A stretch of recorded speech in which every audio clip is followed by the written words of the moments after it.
Hi friends, ఈరోజు నేను ఔషధించుల కారపొడి చేయబోతున్నాను. అందులో కరివేపాకు వేసి మంచి దీంతో చేస్తాను. చూడండి, చాలా బాగుంటుంది. ఇప్పుడు 2-3 సార్లు చేశాను. ఇప్పుడు మీకు చూపించడం కోసం చేస్తున్నాను. రండి ఫ్రెండ్స్, ముందుగా స్టవ్ వెలిగిద్దాం. ఆయిల్ పోసుకుందాం, ఎక్కువ అవసరం లేదు, లైట్గా కొంచెం చాలు.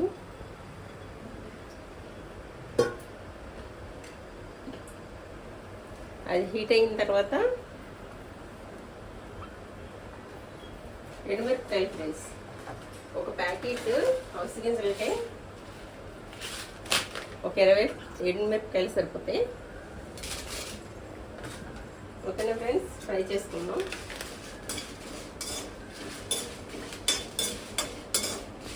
చూడండి ఫ్రెండ్స్, వేగిపోతున్నాయి. చూసారా క్రిస్పీగా ఎలా వస్తున్నాయో.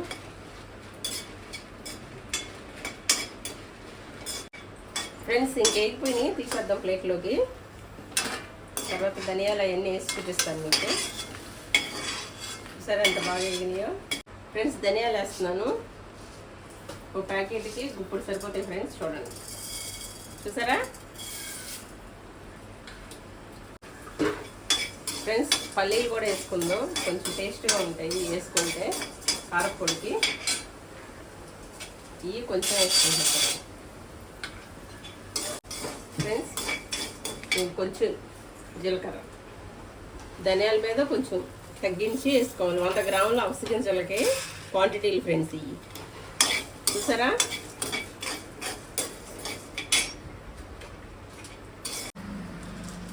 తర్వాత శనగపప్పు ఫ్రెండ్స్. చూసారా, 2 టీ స్పూన్లు ఉంటాయి ఇవి. మీకు తెలియటం కోసం ఇలా చూపిస్తున్నాను ఫ్రెండ్స్. మొత్తం కలుపుకొని గోల్డెన్ బ్రౌన్ వచ్చే వరకు వేసుకుందాం ఫ్రెండ్స్ మొత్తం అన్నీ. ఆయిల్ ఫ్రెండ్స్, కొంచెం మినపప్పు వేసుకుందాం. చూసారా, ఇవన్నీ కారపొడికి ఇవన్నీ మొత్తం అన్నీ కూడా క్రిస్పీగా గోల్డెన్ బ్రౌన్ కలర్ కావాలి. అప్పుడు మంచి టేస్ట్గా వస్తుంది కారపొడికి. అవిసె గింజలు కూడా 100 గ్రాముల అవిసె గింజలు ఫ్రెండ్స్ ఇవి కూడా వేసేసుకుందాం ఫ్రెండ్స్. గోల్డెన్ బ్రౌన్ కలర్ వచ్చేసినాయి చూడండి. ఇవి తీసేసుకున్నాం. ఇవి ఓ ప్లేట్లో తీసేసుకుందాం పక్కన. తర్వాత అవిసె గింజలు వేసేసుకొని వేసేసుకుందాం. కరివేపాకు చూసారా, మంచి అరోమాతో ఎలా ఉన్నాయో.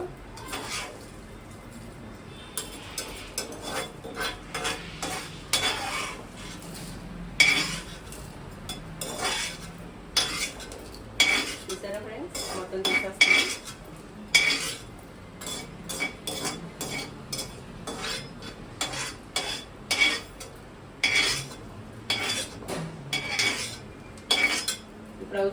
ఫ్రెండ్స్, ఇప్పుడు కరివేపాకు వేసేసుకొని కరివేపాకు ఎంత వేసుకున్నాను, కొంచెం క్రిస్పీగా వచ్చే వరకు వేపుకున్నాం. ఇది పచ్చి దనం పోయే వరకు ఇది ఫ్రై చేసుకున్నాం. కరివేపాకు హెయిర్కి అన్నిటికి మంచిదిగా ఫ్రెండ్స్, తినమని చెప్తున్నారు కదా. కారపొడిలో అయితే ఇంకా టేస్ట్ ఉంటుంది. చూసారా ఎంత బాగా ఎగుతుందో.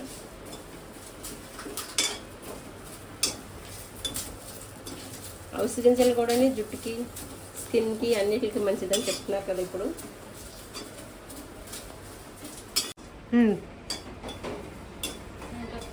ఫ్రెండ్స్, ఇది ఎగిపోయింది చూడండి. కరివేపాకు వేసాం కదా, కరివేపాకు క్రిస్పీగా ఎగిపోయింది. చూసారా, నిదానంగా సిమ్లో పెట్టుకొని ఎక్కువాలి ఫ్రెండ్స్. అప్పుడు కరివేపాకు నీట్గా ఫ్రై అవుతుంది, మంచి స్మెల్తో ఫ్రై అవుతుంది అన్నమాట. చూసారా ఎలా ఉందో. మీకు సౌండ్ వస్తుందా, గలగల సౌండ్. ఓకేనా ఫ్రెండ్స్. కొంచెం ఆయిల్ పోసుకొని అవిసె గింజలు వేసుకుందాం. ఇప్పుడు కొంచెం ఎక్కువ అవసరం లేదు ఫ్రెండ్స్. కారపొడి అంటే ఎక్కువ వేయకూడదు.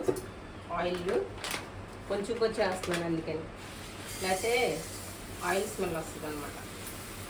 ఇది 100 గ్రాముల అవిసె గింజలు ఫ్రెండ్స్. ఓకేనా ఫ్రెండ్స్. ఫ్రెండ్స్ చూసారా చిట్టకాడుతున్నాయి, బాగా వేగిపోయినాయి అనమాట. ఇవి తీసేద్దాం. ఇందులో ఏం చేద్దామంటే వేడికి చూసారా ఎల్లుల్లిపాయలు 2 పాయలు ఫ్రెండ్స్. ఇవి చూసారా ఇందులో ఇప్పుడు చూసేసుకుందాం. తర్వాత ఒక నిమ్మకాయ సైజు చింతపండు ఫ్రెండ్స్ చూడండి. తర్వాత ఉప్పు చిన్న స్పూన్ అయితే 2, పెద్దది అయితే కనుక 1 లెక్క అనమాట. ఇది ఈ వేడికి ఏమవుతాయి అంటే కొంచెం మొత్తం వేసేసుకున్నాం ఫ్రెండ్స్. చింతపండు, ఎల్లుల్లిపాయలు, ఉప్పు మొత్తం వేసేసుకున్నాం కదా. స్టవ్ కట్టేస్తున్నాను చూడండి. ఈ వేడికే ఇవి వేడయ్యి శుభ్రం మిక్సీ పట్టేటప్పుడు మంచిగా మిక్సీ అవుతాయి అన్నమాట మెత్తగా. అందుకని ఈ వేడిలో వేసాను ఫ్రెండ్స్. చింతపండు కానీ ఎల్లుల్లిపాయలు కానీ చూసారా ఎంత బాగా వేగినాయో.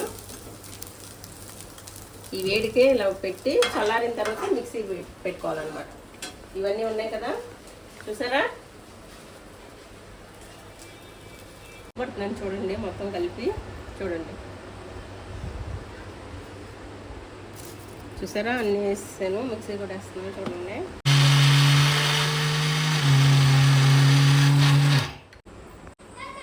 కారపొడి రెడీ అయిపోయింది. మిక్సీ పట్టేసాను చూడండి.